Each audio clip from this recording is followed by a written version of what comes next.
Hello sa mga kaingas dyan. Hi, hello everyone. Ito ang isang vlog natin tungkol naman sa YouTube. So, dito po ay kung talagang gusto natin na gawin ang pagiging YouTuber, need talaga natin ng need talaga natin na meron tayong gustong ipahayag or i-express sa kanila. So iba-iba naman po ang reason natin kaya tayo naging YouTuber. Merong iba para lang ma-preserve yung kanilang mga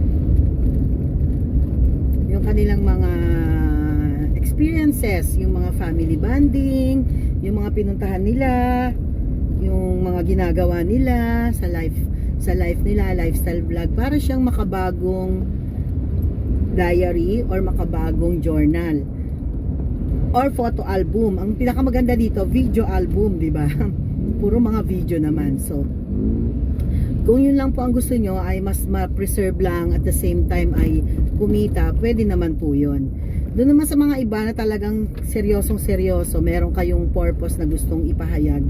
So tayo po minsan, ano po tayo, yung mahiyain tayo, di ba? Ayaw nating, kasi iniisip natin advanced thinking.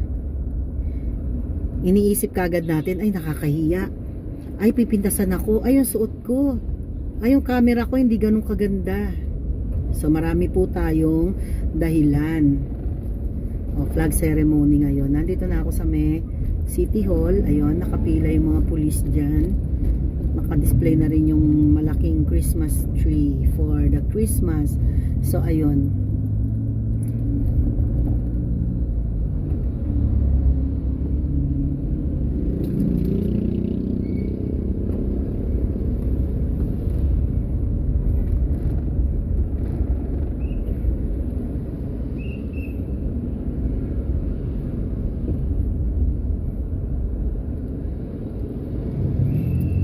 traffic.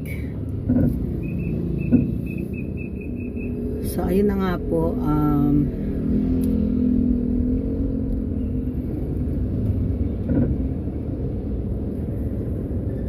so kung sabihin man natin na 50 pa lang yan or 30 man yan na YouTuber na naniniwala sa'yo, na nag-like sa'yo, nag-comment sa iyo, bigyan po natin sila ng kahalagahan or bigyan natin sila ng pagpapahalaga.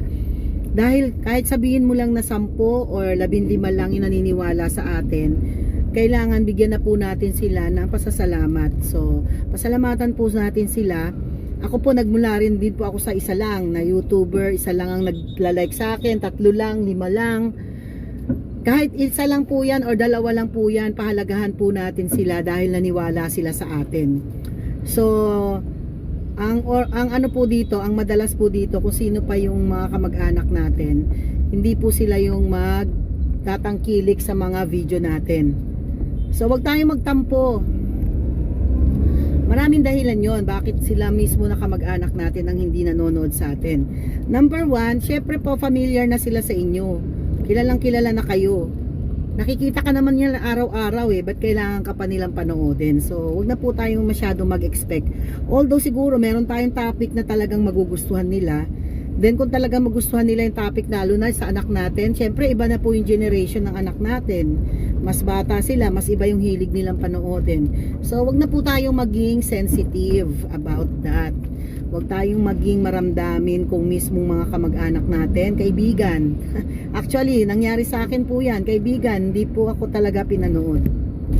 Di ba parang ine-expect mo kasi kaibigan ko kayo, bakit pagdating sa pag-YouTube ko hindi kayo supportive?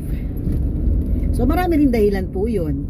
So hindi ko naman hinuhusgahan lahat. So iba-iba po ang dahilan. Number 1, nabawasan po kasi yung oras natin sa kanila, di ba? Dati, nung hindi tayo nag-YouTube, pag niyaya tayo, punta tayo kaagad, sama tayo kaagad. Nung nag-YouTube tayo, isipin natin, ay hindi, may gagawin pa akong video, may i-edit pa akong video, magla-livestream ako. Ayaw din naman nila na habang kumakain tayo, naka-livestream, di ba? Naiilang pa nga sila Saka binibiro pa nga nila tayo, masakit nga dati, hindi rin ako sanay dun. Lagi sinasabi, hi guys, andyan na si hello guys. Andyan na si hello guys. Naranasan niyo po ba yun? Comment below. Ano yung mga pangkukutya na naranasan nyo dito sa YouTube? O, diba? Naranasan nyo ba yung hello guys? O, andyan na si hello guys. Tara na, let's go na. Subscribe and like. Diba? Mga ganyan. Normal, ano po yung siguro, naninibago sila sa atin na gano'n na tayo, iba na tayo. Para ba siyang isang pandemya na kumakalat? Nakakatuwa lang at natatawa lang ako kasi yung mga naggaganon sa akin dati, ngayon may YouTube na rin sila. Or ngayon naman, adik na adik sa Reels. At ginagawa rin nila yung tinatawanan nila ako dati, yung ginagawa ko dati na nakakatawa sa paningin nila. Eh ngayon, mas grabe pa nga yung ginagawa nila eh. Lahat halos talaga ikinamera na or ni-record na. Kaya nga bawal po talaga, hindi maganda yung nanguhusga tayo ng kapwa natin eh.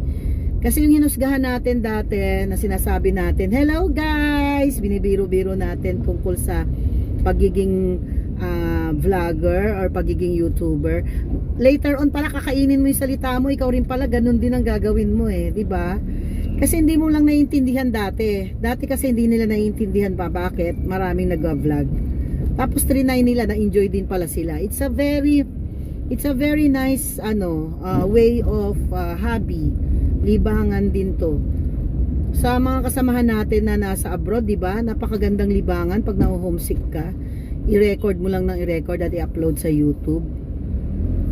Ikinukwento ko nga sa kanila, ikinukwento ko nga sa mga kaibigan ko dati nung early 20s. Nagjo-join pa ako sa mga search, 'di ba? Yung mga search na halimbawa yung dancer, teacher, idol ko si teacher.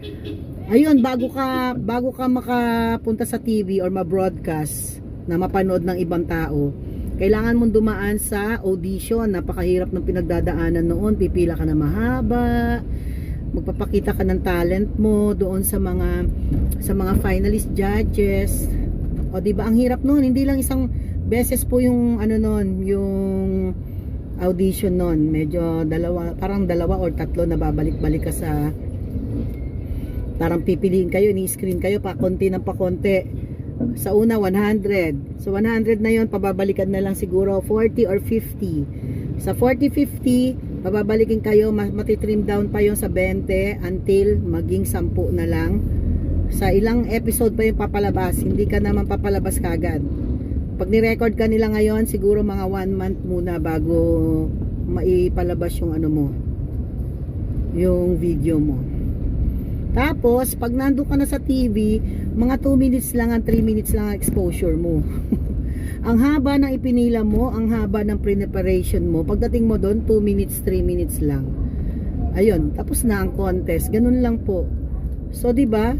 Samantalang dito sa YouTube, kahit gusto mo, 3 oras ka, 2 oras ka dyan sa camera, okay lang. Hindi ka na maghihirap ng ganun kahirap. Kaya, sa mga gusto po nang mag-YouTube dyan, ma-appreciate po natin kung ilan man yung nanonood sa atin, mahalin natin at maggawa lang tayo ng mga videos na sa tingin mo ay makakatulong sa mga tagapanood mo at nasa talento mo. Like for example, talent mo talaga yung pagluluto. Maraming maghahanap ng mga niluluto mo na yan, yung mga mahilig din kumain at mahilig magluto. Titingnan nila, ano ba recipe dito? Ay, tingnan ko nga, paano ba pagluto ng lumpia na puso ng saging.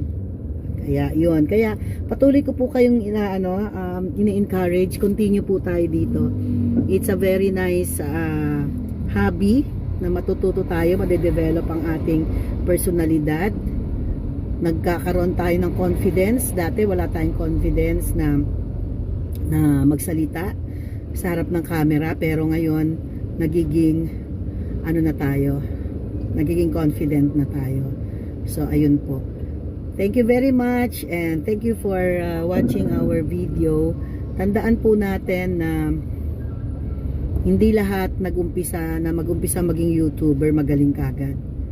Meron po talagang proseso siya ng development. So it's up to you how you will develop. So continue with our YouTube journey.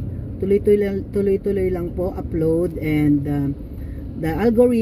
ang algorithm ay matatagpuan ang mga audience na gusto ng mga topic na ina-upload natin. Okay, bye. Thank you for watching.